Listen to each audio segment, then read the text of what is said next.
sir, it's your boy BelowAvgGamer. BelowAvgGamer.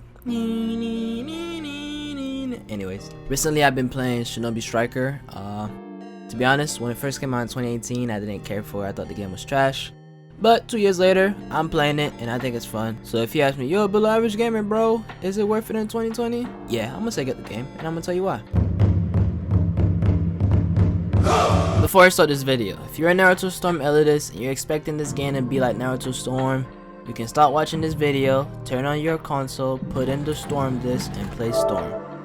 If we're being completely honest, of course, Naruto Storm 4 is arguably the best game in the Naruto series and top 5 anime games of all time. Top 5, no debating. Top 5, top 5, top 5. But Naruto to Boruto Shinobi Striker is unique and does some stuff better than the Naruto Storm series ever did.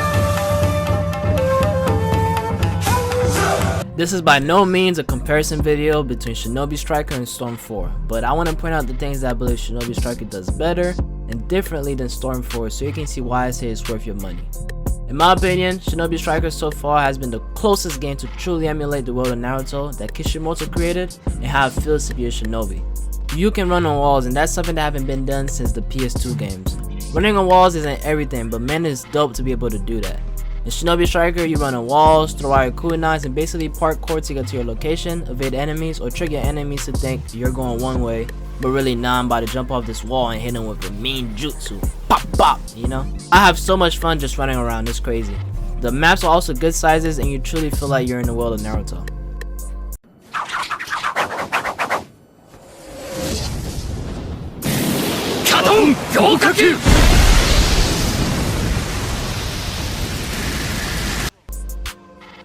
Another thing that I think the game does great is jutsus and how they're incorporated into the game. Naruto Striker is a MOBA after all, and I don't expect MOBAs to have eye-candy graphics because there's just so much going on the screen, and for your hardware to process that and make it look good, that would be hard. At least that's what I think. The jutsus in this game look straight compared to Naruto Storm 4. In Naruto Storm 4, they're so visually pleasing, they're like beautiful. But the way that jutsus are utilized in this game to me is just dope.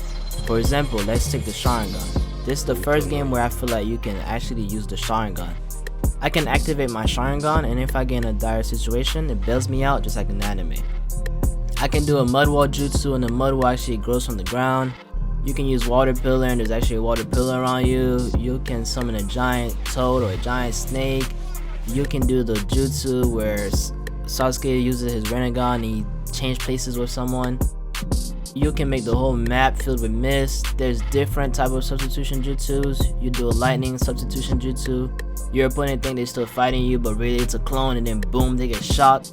There's a plethora of things that you can do that just makes you really feel like you're truly in the world of Naruto. It would take days to go all over them, so you just have to play the game to see them.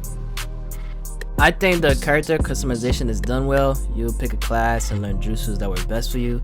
I've only had about 12 hours so far in the game though, so I can't really say much about the loot system.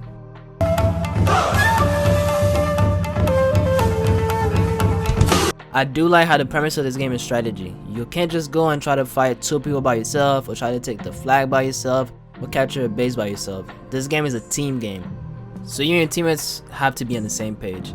That is also a disadvantage because there's no in-game chat and you mostly play with randoms. This game is a kind of game where communication matters, but as you play more and more often and you read the game and learn the game, you will meet other players that also know how to read the game, so you won't even know, you won't even need the communication, but it would be nice to have. So I would really hope if they had in-game chats, even though I wouldn't use it because I don't like talking to random people.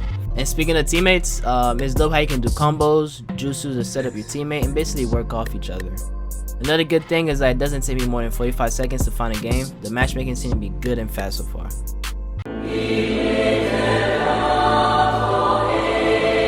The game is not perfect, and it's nowhere near perfect. If we're being honest, the game is full of potential, but Bandai and the devs don't seem to really care about expanding on that potential. There's so many things the fanbase has been asking for that simply they haven't done or care to do. How we still have the same amount of maps from when the beta was released. It's been 2 years. They should probably add newer game modes also, so the games can feel more fresh. Another thing that I hate, and everyone can agree with me on this, the VR missions are boring, bro. Most of them are just repeated missions, but they get harder. But I feel like more variety could have been thrown in there.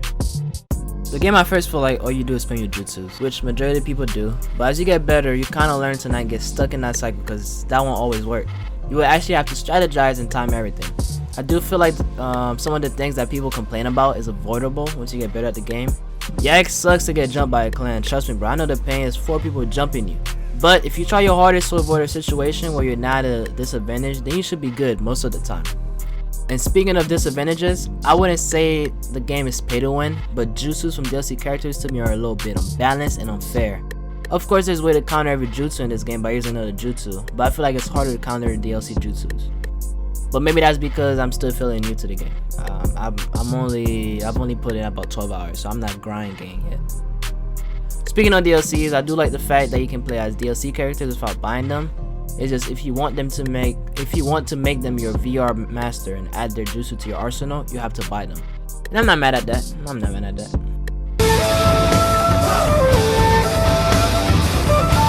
Shinobi Striker does feel like a rush game. Soleil and Bandai could have taken extra time to polish the game. According to OG players though, the game was worse 2 years ago, but the devs have been slowly trying to make the game better and balanced. But truth be told, if I spent $60 on this game, I would be mad and call it trash too. But luckily I didn't. You would never catch me paying Bandai full price for a game. No sir, not me.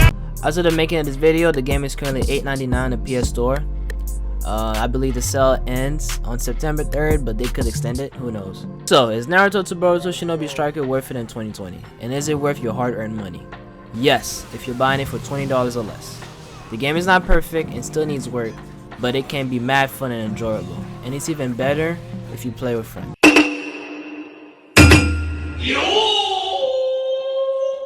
Let me know in the comments if you plan on buying this game, and if you're not, let me know why not. But as always, I love you guys. Thank you for watching this video. Like, comment, and subscribe. BelowAvgGamer out. BelowAvgGamer.